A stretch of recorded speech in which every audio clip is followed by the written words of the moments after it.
जब हम प्रधानमंत्री नरेंद्र मोदी जी का रिलेशनशिप जो भारत के धर्म गुरुओं के साथ है, उसको आप दूसरे पहले जो प्रधानमंत्री रहे हैं उसके साथ कैसे कंपेयर करेंगे आप?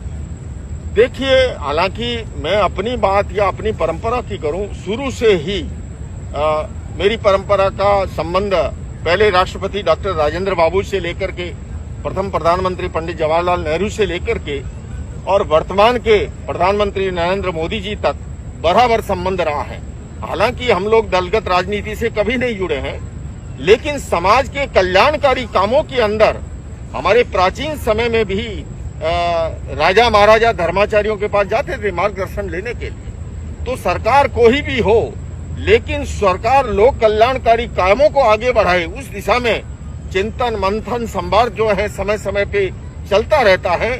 और संयोग सौभाग्य से देश को अनेक ऐसे, मैं किन किन का स्मरण करूं, डॉक्टर राजेंद्र बाबू का करूं या मैंने स्वयं डॉक्टर एपीजे अब्दुल कलाम साहब के साथ बहुत काम किया है। हालांकि जितने भी कालखंड में मेरी संन्यास के बाद में राष्ट्रपति बने, उन सबसे संवाद रहा है। 40 साल हुए हैं, 8 राष्ट्रपति हुए हैं, सबके साथ काम करने का सौभाग्य मिला मुझसे। ऐसे इससे पूर्व डॉक्टर मनमोहन सिंह जी के साथ, वाजपेयी जी के साथ भी मैं एक ही कहना चाहूंगा, एक सन्यासी होने के नाते, कि हम सबका और नरेंद्र मोदी जी की ये विशेषता है कि उनका खुद का बैकग्राउंड जो है वो स्वयं आध्यात्मिक विचारों के रहे हैं। प्रधानमंत्री और मुख्यमंत्री से पूर्व भी उनका व्यक्तिगत जीवन जो है, और आपने भी देखा होगा जब वो यहाँ आते हैं यूनाइटेड नेशंस के अंदर सितंबर अक्टूबर माह में, उनके नवरात्रि के उपवास होते हैं, तो वो उन मूल्यों को जीते भी हैं। और जब भला धर्म और अध्यात्म को कोई जीता है तो निश्चित रूप से वो एक नए बदलाव की ओर दुनिया को लेकर के जाता है। भारत उनके प्रधानमंत्री नेतृत्व काल में किस तरह से आगे बढ़ रहा है? नहीं, भारत, मैंने अभी एक शब्द कहा था ललित जी, कि किसी भी समाज और देश को जब विजनरी नेतृत्व मिलता है तो वो समाज और देश आगे बढ़ता है। हमने देखा है किस तरह से उन्होंने अलग अलग समय पर अलग अलग योजना, स्टार्टअप से लेकर के, जल धन योजना से लेकर के, अलग अलग उज्ज्वला योजना से लेकर कितनी योजनाएं लेकर के वो आते हैं हमारे बच्चों के लिए, हमारे युवाओं के लिए, सभी समाजों को। यही तो नेता का काम होता है कि पूरे समाज को जागृत करना, जीवंत करना। तो निश्चित रूप से आज विजनरी जो नेतृत्व है, उस नेतृत्व के कारण से देश तेजी से आगे बढ़ रहा है। और देश के अंदर इस माटी की ये खूबी है, अनंत संभावनाएं हैं ये देश के अंदर।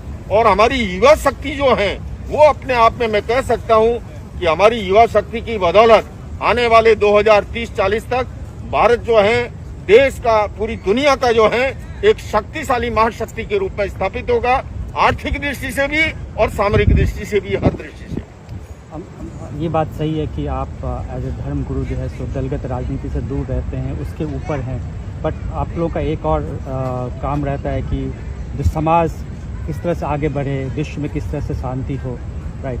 तो उस परिप्रेक्ष्य में जब 2024 में भारत में इलेक्शन होगा, मार्च अप्रैल मई में जब भी होगा, उस समय के लिए आपकी भारत की जनता के लिए क्या मैसेज है? नहीं, मैं भारत की जनता के लिए कहना चाहूंगा कि वो अपने कीमती वोट का प्रयोग जरूर करें, नंबर 1। दूसरे में वो अपने कीमती वोट का प्रयोग करते समय ये ध्यान रखे कि जो जातिवादी जुनून और सांप्रदायिक कट्टरता से परे लोग जो हैं, जो नशा मुक्त हैं, जो ईमानदार हैं, जो चरित्रवान हैं, उस तरह के, यानी कहने का मतलब अच्छे व्यक्ति का चयन करे। और जब अच्छे, क्योंकि मैंने पहले भी कहा है कि व्यवस्थाएं कितनी बदल दें, अगर उसको संचालन करने वाले हाथ पवित्र नहीं होंगे तो व्यवस्था को बदलना भी अपर्याप्त होगा। इसलिए मैं कहना चाहूंगा अच्छे लोगों को चुन करके लाएं और कीमती वोट का प्रयोग जरूर करें। लोकतंत्र के अंदर पहले राजा रानी के पेट से पैदा होता था, अब राजा मतपेटी से पैदा होता है। इसलिए इस ताकत को पहचानिए और अपने मत का सदुपयोग कीजिए और एक अच्छे उम्मीदवारों को आगे लेके आइए, जिससे कि हमारा समाज, हमारा देश जो है और अधिक अच्छा बने। धन्यवाद, thank you so much, thanks a lot.